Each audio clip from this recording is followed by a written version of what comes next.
All right, let's talk about our immune system. You hear so much stuff out there, so today we're going to cut through all that noise and look at what the science actually says about supporting it.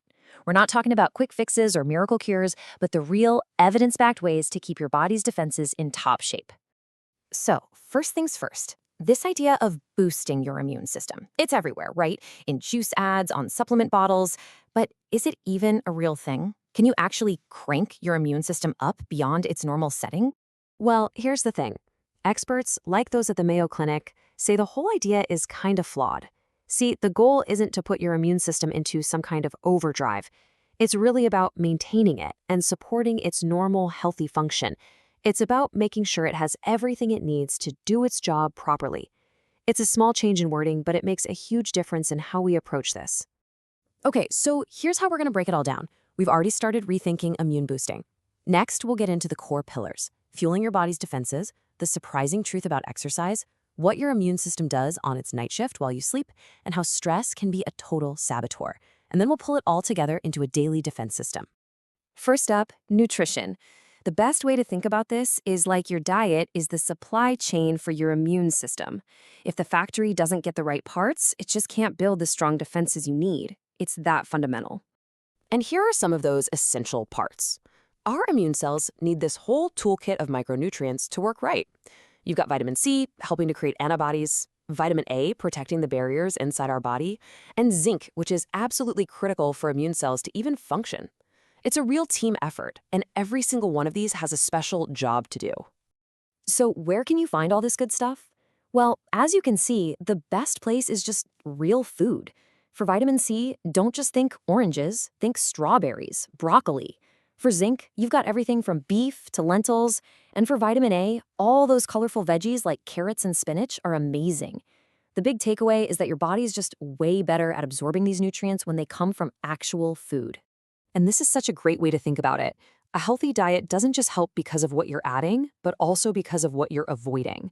See, a diet full of processed foods can cause this low-grade chronic inflammation, and that keeps your immune system distracted, always busy dealing with that. But when you eat a diet full of fruits and veggies, you get antioxidants that calm things down, which frees up your immune system to focus on fighting actual invaders. All right, on to our second pillar, exercise. You know, for years, there was this myth floating around about hard workouts making you sick, but the latest science has totally flipped that idea on its head. Maybe you've heard of this. It was called the open window hypothesis. The idea was that a really tough workout would temporarily crush your immune system, leaving this open window for germs to get in. And it came from these early studies of marathon runners who said they got more colds after a big race. But, as it turns out, that's not the whole story. When scientists looked closer, they found that a lot of those colds weren't actually infections at all. They were probably just allergies or irritation in the airways from breathing so hard for so long. So we've moved on from that open window idea to something way cooler: immune surveillance. Instead of suppressing your immune system, exercise actually kicks off this amazing coordinated deployment of your immune cells. It literally puts your body on high alert. And here's how it works. First, the hormones released during exercise mobilize your most powerful immune cells. We're talking natural killer cells and T cells, and get them moving in your bloodstream. Then your body sends them out to the front lines, to places like your lungs and your gut, where germs are most likely to show up.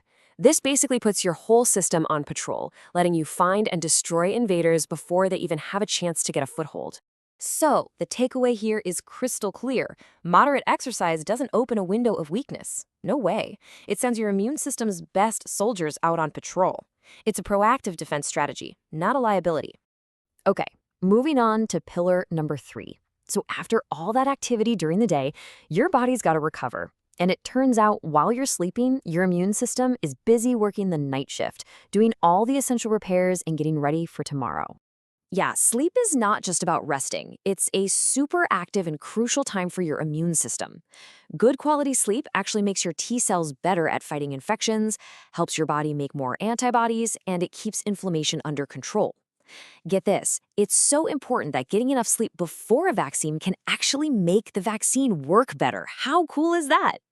So what's the magic number we should be aiming for? The science pretty consistently points to about 7 to 9 hours of quality sleep a night for most adults. That really seems to be the sweet spot that lets your immune system fully recharge and do its thing. And that leads us perfectly into our final pillar, which is tied so closely to sleep: stress.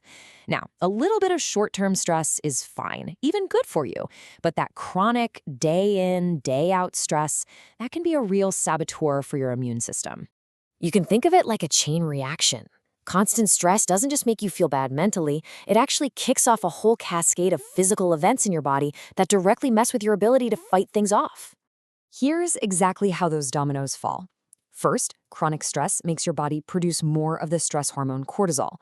Then, having high cortisol levels at night completely messes up your sleep, making it fragmented and not very restful. And as we just talked about, poor sleep directly weakens your immune function, which, you guessed it, makes you more likely to get sick. It's a really nasty, vicious cycle. So let's pull this all together. Supporting your immune system isn't about one magic pill or a special tea. It's about building a solid, daily defense system that's based on all of these interconnected pillars working together. So here it is, your action plan. For fuel, focus on a diet packed with whole foods. For surveillance, try to get about 30 minutes of moderate exercise most days. For restoration, make those 7 to 9 hours of sleep a non-negotiable. And for regulation, find active ways to manage your stress, whether it's going for a walk, doing some deep breathing, whatever works for you. You know, it really all comes back to this. This ancient wisdom from Hippocrates has never been more true. The most powerful tools you have for staying healthy aren't found in a bottle. They're the choices you make every single day.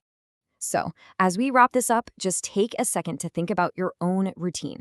What's one small change you could make?